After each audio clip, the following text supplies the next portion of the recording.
Hi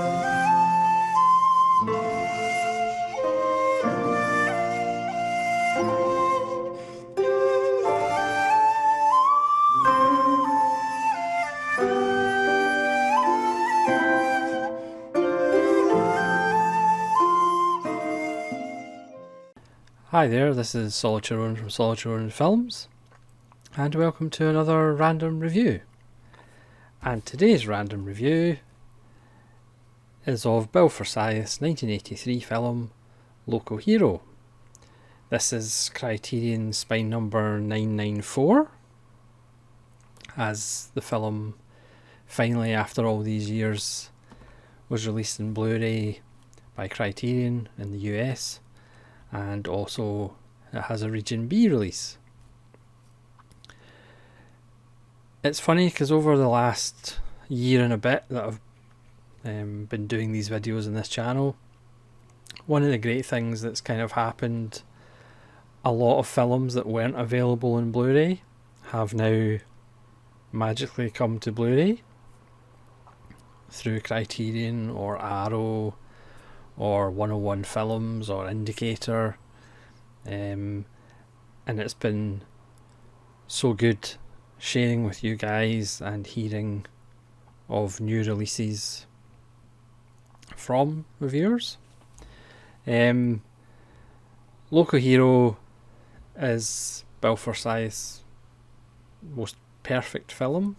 The Criterion release has a commentary from 2018 with Forsyth and Mark Kermode, which is fantastic. There's lots of trivia, which I'll be passing on a couple of little gems in this video. There's a new conversation between Forsyth and David Cairns, the film critic. There's also a 1985 documentary about the work of Chris Menzies, who was the DP. There's also an episode of the South Bank Show from 1983 about the production of the film. There's also a documentary, The Making of the Film, which was recorded at the time, featuring interviews with Peter Riegert and Burt Lancaster. And there's also a 1983 interview with Bill Forsyth and Alan Wicker. There's a trailer, and of course there is the proverbial booklet. This film is such a simple story.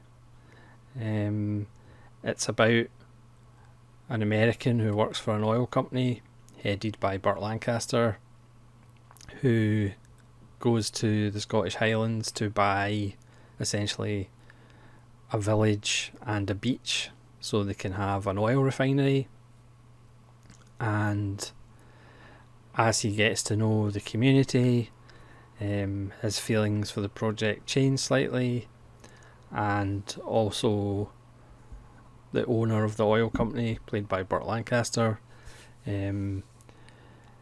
his opinion of the project changes as well. This film is by Bill Forsyth, so it's quiet, it's subtle, but it's just so beautiful. There are films that we glibly say, are a treat or a cinematic joy, or a wonderful pleasure, and all of these words can describe Local Hero. Bill Forsyth is a huge fan of Michael Powell and Emmerich Pressburger. Who isn't? And this is easily his most Powell and Pressburgian film. If you shoot it in black and white, it could easily have been the follow-up to I Know Where I'm Going. And in the interview with David Cairns, Bill Forsyth actually produces a letter that he got from Michael Powell, who loved the film, even though he does give Forsyth into a bit of a row for allowing Lancaster to act near the end. So Michael Powell loved it. So what other recommendation could you possibly need to pick up a copy? People could perhaps view it as a sentimental film, but again, I think it has that wonderfully Scottish ending. The preview audiences wanted a slightly different ending. Well, I won't tell you about the ending if you haven't actually seen the film, but needless to say, it has more of a Scottish ending, I would say. The cast is just wonderful. From Peter Riegert, who at the time was an unknown, he gives a really great performance as somebody who's kind of disconnected and isolated. Even when he makes phone calls in his company, he's making phone calls to somebody in the next office, and they have a glass wall so they can actually see each other when they're talking to each other on the phone. Peter Capaldi, in his first film role, is just wonderful as this kind of buffoon who's also employed by the oil company over in Scotland. Fulton Mackay is wonderful as the kind of beachcomber who actually owns that part of the beach. Dennis Lawson, or Ewan McGregor's uncle, is fantastic as the lawyer who is brokering this deal with Peter Eggert. Jenny Seagrove's in it, Ricky Fulton's in it, John Gordon Sinclair from Gregory's Girl is in it, and he just rides a motorbike during most of the film. It's just a wonderful cast. It's a wonderful community. There's an African minister in the church. There's a Russian fisherman who comes for a ceilidh.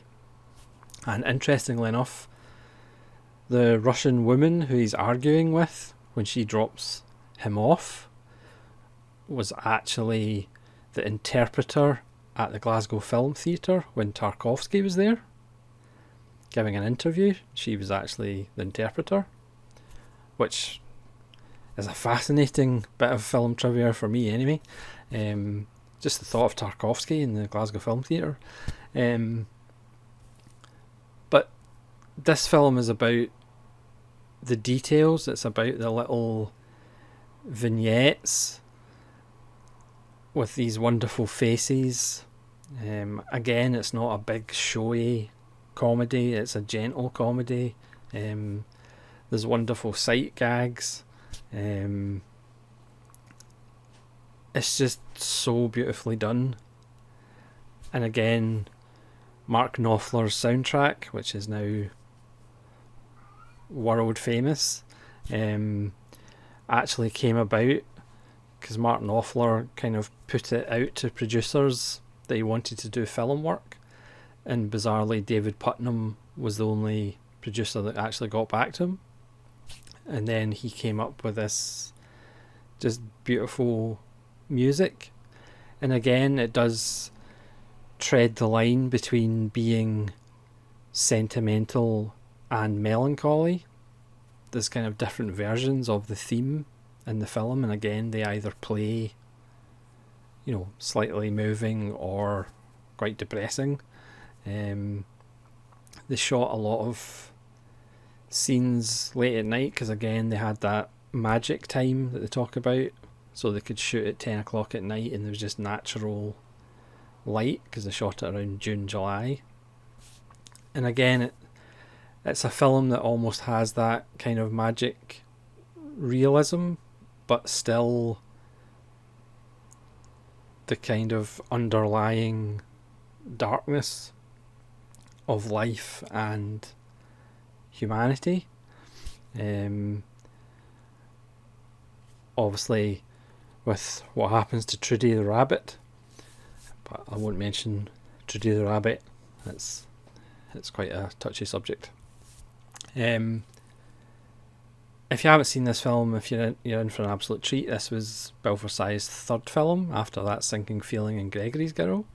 This was his first time really working with professional actors, and he gets to work with Burt Lancaster, who is fantastic. Again, he could have been a kind of one-note villain is this oil baron that wants to buy up this lovely picturesque part of the Scottish countryside.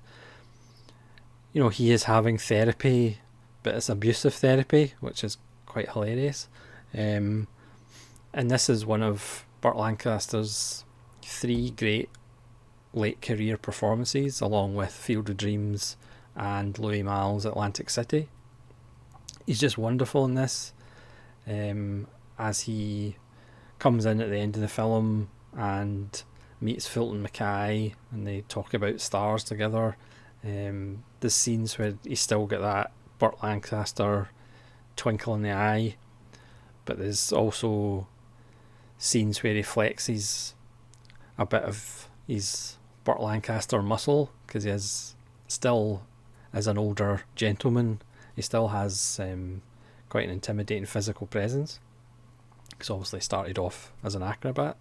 There is, for me, there's not much wrong with this film at all.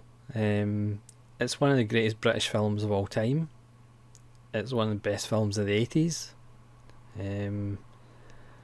Obviously stuff like Chariots of Fire won all the Oscars.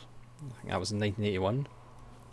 But, I mean, Local Hero, I think, has stood the test of time. It was also the influence for Northern Exposure, the TV show of the 90s, which is one of my favourite TV shows as well. Again, that's set in Alaska, about a New York doctor who is thrown into the sticks, and it's fantastic too. So Local Hero has now become a musical, like a few films have, like Monty Python and the Holy Grail. I haven't seen the musical. I don't really plan to see the musical.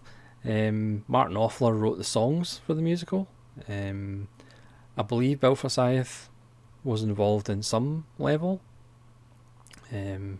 Please leave comments below if you've seen the musical, and leave comments below if you have seen Local Hero. And if you haven't seen Local Hero, then please do try and see Local Hero and let me know what you think, because it's one of those just perfect little gems that still proves that kind of subtlety and just lightness of touch still has a place in cinema. I mean, too many comedies nowadays are like gross out comedies and really vulgar. This is the complete opposite. It's almost like a modern Ealing, and again, it does have some Powell and Pressburger touches to it, and it is quite sweet that Michael Powell actually sent Bill Forsyth a letter saying how much he enjoyed the film. So thanks very much for watching this random review of the wonderful Local Hero. Not that I'm biased. This will be a film that will definitely be in my top 150 whenever I get around to doing that. So thanks very much for watching. Please leave comments below, and hopefully we'll see you again for more random reviews. This is Solid Ronan saying farewell, and have a pleasant evening.